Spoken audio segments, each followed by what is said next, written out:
샬롬, 오늘도 하나님 말씀 앞에 나오신 여러분 환영합니다. 우리 함께 기도하겠습니다.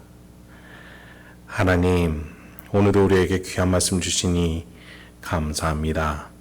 이 말씀이 나의 영혼에, 나의 인생에 힘이 되고 등불이 되고 기쁨이 될 줄 믿습니다. 깨달아지는 은혜를 이 시간에 허락하여 주옵소서. 하나님의 자녀여, 하나님의 것입니다. 이 인생 하나님이 붙들어 주시옵소서. 예수님의 이름으로 기도했습니다. 아멘. 오늘 함께 살펴볼 말씀 출애굽기 18장 1절에서 12절까지 함께 살펴보도록 하겠습니다. 오늘 18장에서는 이드로를 이름만 부르는 것이 아니라 모세의 장인이라는 수식어를 붙여서, 즉 이드로가 모세의 장인이라는 사실을 12번이나 반복하는 출애굽기 18장을 살펴보게 됩니다. 어제 본문에서는 욕망으로 가득 차서 형제 민족을 향해 칼을 드는 아말렉족을 살펴봤어요.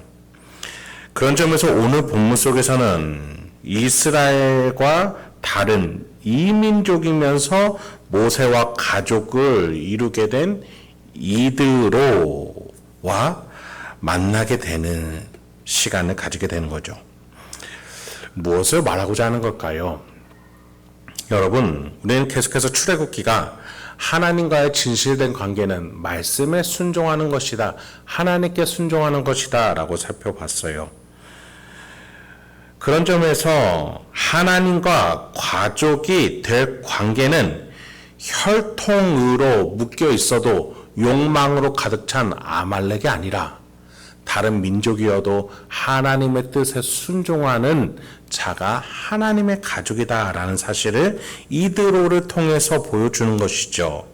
1절부터 한번 보도록 할 텐데요. 1절과 8절을 함께 보겠습니다. 모세의 장인이며 미디안 제사장인 이드로가 하나님이 모세에게와 자기 백성 이스라엘에게 하신 일, 곧 여호와께서 이스라엘을 애굽에서 인도하여 내신 모든 일을 들으니라. 모세가 여호와께서 이스라엘을 위하여 바로와 애굽 사람에게 행하신 모든 일과 길에서 그들이 당한 모든 고난과 여호와께서 그들을 구원하신 일을 다 그 장인에게 말하매. 욕망을 추구하는 가족이 만나면 그 욕망이 드러납니다. 아말렉과 만났을 때에 그랬죠. 우물이 터진 그때에 아말렉과 이스라엘이 만나지 않았습니까? 하나님의 가족들은요, 하나님의 일을 중심으로 모이고 또 그것을 드러냅니다. 모세와 이드로가 만났을 때 하나님이 하신 일을 나누는 것을 보세요. 또한 모세의 두 아들의 이름을 보세요. 그의 이름에서 보이다시피 3절에 게르솜 이방에서 나그네 되었을 때에, 4절에서 출애굽해 주신 구원하신 하나님이라는 두 이름이 등장합니다. 모세의 가족은 하나님이 하신 일을 드러내는 걸 중심으로 모이는 것이죠.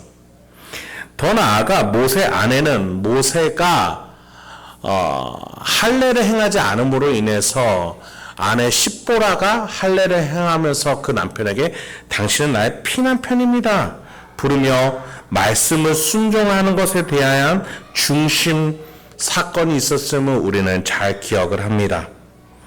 모세와 처가댁에 맡긴 처자식이 함께 모여서 하나님이 하신 일을 드러내고 하나님이 하신 일에 근거한 이름 붙인 두 아들과 또 하나님 말씀 순종에 대한 사건으로 함께 기억되는 아내 십보라와 만난다라는 것. 그 중심에 다 하나님이 계시는 거예요. 그런데 이 가족이 상봉한 곳이 어디예요? 5절에 보니 하나님의 산에 진친 곳. 결국 하나님입니다. 하나님께 순종했는가? 하나님으로 살아갔는가? 그것에 대해서 계속해서 드러내고 있는 것이죠. 여러분, 그런 점에 있어서 우리가 교회에서 형제요, 자매요, 가족이요 라고 부르는 것에 대해서 한번 고민해 볼 필요가 있어요. 여러분, 교회는 어떤 곳이에요? 예배 드리는 곳. 반은 맞고 반은 틀린 거예요. 하나님 말씀에 순종한 결과를 가지고 예배를 드리는 건 맞아요. 그러면 그 다음은 뭐예요?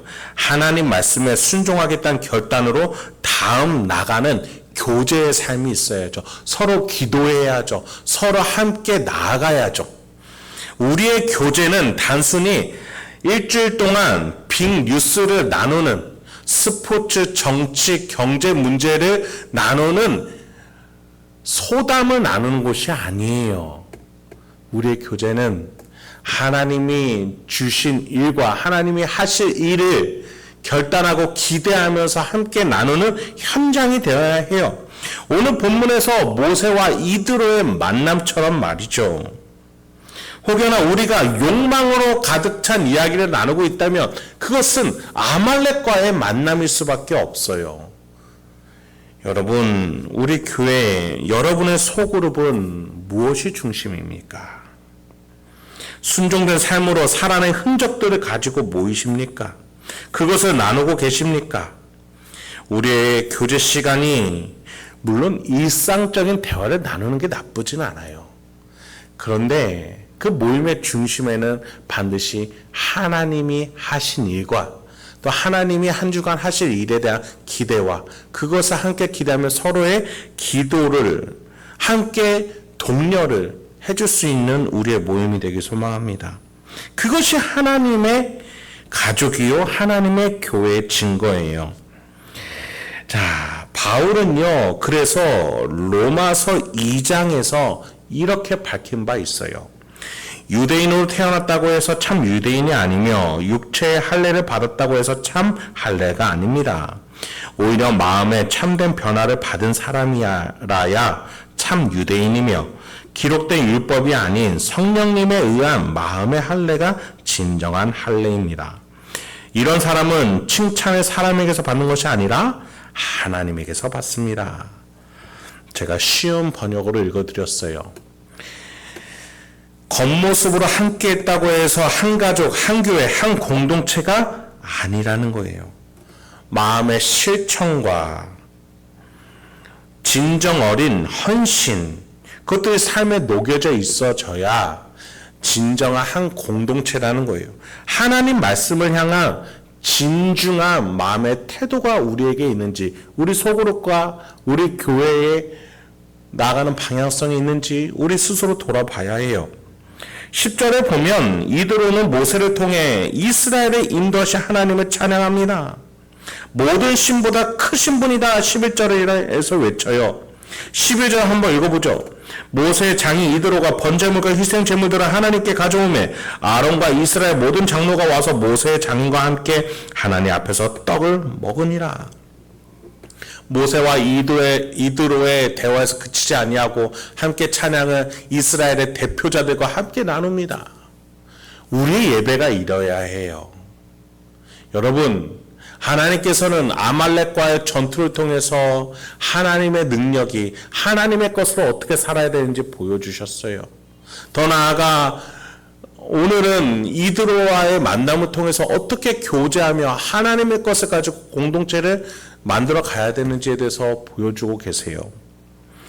이러한 승리와 풍성한 교제 속에서 하나가 된 이스라엘일 때 하나님과 약속하고 언약하는 이제 19장에서 10계명을 받는 그 자리에 오를 만한 사람이 되는 것이에요. 여러분, 우리가 교회가 되려면, 진정한 교회가 되려면 하나님의 말씀으로 세상에서 승리하고 여기에 모여서 하나님이 하신 일로 기뻐하는 교제가 우리 입속에서 나와야 합니다. 하나님의 말씀을 가지고 살아가고 우리의 입속에서 하나님이 하신 일과 말씀이 증거되어지는 것, 이것이 함께 했을 때 한 가족이라는 것이죠.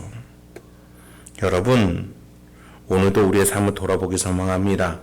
우리의 삶이 하나님을 중심으로 하나님이 하신 일을 기대하고 고대하면서 살아가는 참된 하나님의 것, 하나님의 가족인 저와 여러분의 삶이 되길 소망합니다.